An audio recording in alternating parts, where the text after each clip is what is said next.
बल्कि पूरे जंगल में झूठ फैलाना शुरू कर दिया। सुनो सुनो, रानो ने हमारा खाना चुरा लिया है। यही वजह है कि उसके बच्चे भूखे नहीं रहते। हाँ, मैंने अपनी आँखों से देखा। उसने हमारा अनाज छुपा लिया है। जंगल के कई जानवरों को शक होने लगा। वे रानो के पास पहुँचे। रानो, क्या ये सच है? तुम जैसी गरीब चिड़िया ने हमारा खाना चुराया? नहीं बहन, मैं निर्दोष हूँ। मैंने कभी किसी का हक नहीं छीना। झूठे आरोपों से रानो टूट गई। उसके बच्चे भी डरने लगे। सच को साबित करने का कोई तरीका होना चाहिए। तभी रानो को मछली द्वारा दिया गया जादुई दर्पण याद आया।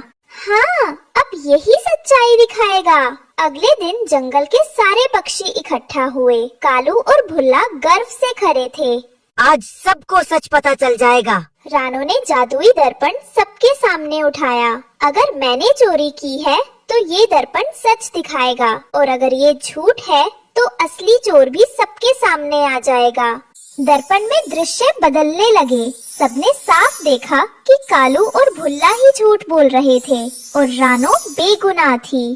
कालू, तुमने झूठ बोलकर हमें बहकाया। भुल्ले, तुम्हें शर्म आनी चाहिए। उल्लू सरदार ने कालू और भुल्ला को जंगल से दूर जाने का आदेश सुना डाला। रानो और उसके बच्चे अब निश्चिंत और खुशहाल थे। जंगल के सब जानवर उससे प्यार करने लगे।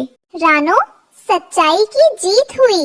याद रखो, झूठ चाहे जितना ताकतवर लगे, पर सच हमेशा चमकता है। देखा बच्चों, नेकी और सच्चाई ही सबसे बड़ा खजाना है। और इस तरह रानो चिड़िया और उसके बच्चे हमेशा के लिए सुख और सम्मान के साथ जंगल में रहने लगे। ये कहानी हमें ये सिखाती है कि झूठ चाहे कितना भी बड़ा क्यों ना हो, सच्चाई की रोशनी उसे मिटा देती। सुबह का समय था। रानो चिड़िया अपने छोटे से पेड़ पर बैठी आसमान की ओर देख रही थी। अब ठंडी हवा जा रही है। गर्मी का मौसम आ गया है। शायद अब थोड़ा सुकून मिलेगा। उसी समय उसकी बेटी गुड़िया चिड़िया पास आकर कहती है, मम्मा, अब हम ताजे फल खाने जाएंगे ना? हाँ बेटी, जंगल के सारे पक्षी आज एक नए जंगल में जा रहे हैं। मैंने सोचा आपको भी साथ ले चलूं। सच मम्मा, आप मुझे भी साथ लेकर चलोगी? बहुत मजा आएगा।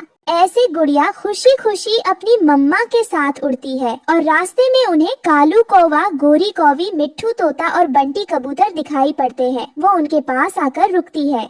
अच्छा है, सर्दियों के दिन जा रहे हैं। मैं तो ठंड से परेशान हो गई। हाँ, गोरी ने सही कहा। बेचारी अब कहीं जाकर नहाएगी, वरना पूरी सर्दी बिना नहाए गुजार दी। देखो तो पहले से भी ज्यादा काली पड़ गई है।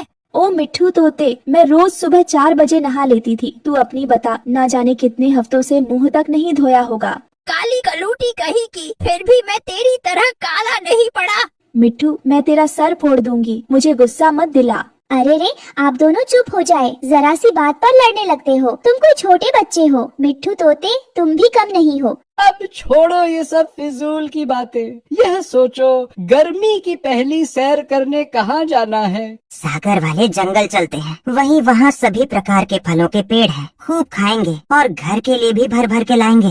तो ठीक है, मैं अपनी बेटी गुड़िया को भी साथ ले चलती हूँ। वो भी बहुत दिनों बाद रसीले रसीले फल खाएगी। रास्ते में सभी पक्षी मिलकर एक लंबी उड़ान भरते हैं। रास्ते में उन्हें भूख और प्यास लगती है तो वो एक नदी के पास ठहर जाते हैं और पानी पीकर वापस उड़ते हैं। तभी एक बड़ा ड्रोन ऊपर से आता है।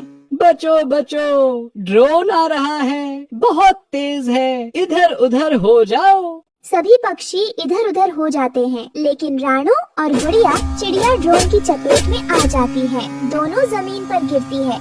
मम्मा, मम्मा, आपकी चोट से खून क्यों आ रहा है? ये क्या हो गया आपको? बोलिए ना, उठिए मम्मा। देखिए ना, कितने पंछी तो बचकर निकल गए, पर आप क्यों गिर गई मम्मा?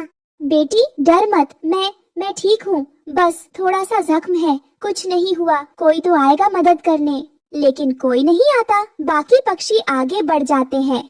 तू ठीक है ना गुड़िया? तुझे कुछ नहीं हुआ ना? बस यही जानना चाहती हूँ। बाकी सब सह लूंगी। माँ हूँ मैं, मेरी जान भी चली जाए पर तुझे कुछ न हो, बस इतना ही काफी है मेरे लिए।